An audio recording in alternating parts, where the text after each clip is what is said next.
5 times Starfleet and its captain said, "What Prime Directive?" Number 2, Star Trek Discovery Season 5 and the Federation's interference in Breen politics.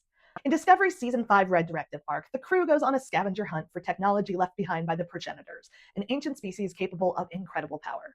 The hunt becomes more complicated when the Breen become aware of the technology. You see, the Breen are in a period of political upheaval, with rival factions chasing Locke, a crown prince who would add legitimacy to each of their claims.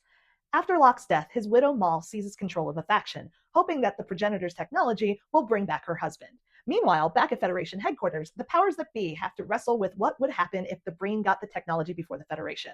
Captain now Ambassador Saru volunteers to go to one of the Breen factions led by Tahal, who is trying to catch up with Maul's faction. Saru promises that if Tahal turns back, the Federation will set up a trade route with her faction, indicating that the Federation is passively supporting her in the line of succession. She claims to be uninterested, but then ends up turning back. So what are the stakes here? If the Breen get progenitor tech, they could dominate an entire quadrant, if not quadrants. But if the Federation interferes too heavily in the Breen Civil War, they risk inflaming an already unstable political situation and being pulled into a conflict with a superior military power. But how does this break the Prime Directive, you might ask? Section 2A states, if engaged with diplomatic relations, stay within the culture's restrictions. If anything, the Federation and Saru are weaponizing diplomacy to break the Prime Directive when Saru pressures Tahal into turning back. Furthermore, Section 2B requires no interference with the social development of planets, or in this case, warp-capable empires. The Federation here is putting pressure on the line of succession, changing its potential outcomes, and we have zero idea what the consequences might be.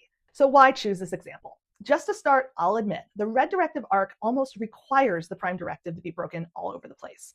Though this is our first encounter with the Red Directive, the implication is that it supersedes any other directive, including the Prime and Omega directives.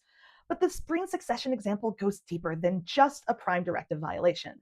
This is a classic Federation knows best and no one can have this technology but us storyline. And you can't convince me that this response was just because it was the Breen, or that the Federation would have responded differently to any other power wanting this technology. So I'm with Commander Rayner on this one. The Breen easily could destroy the quadrant with this technology. But I don't trust the Federation with this tech either.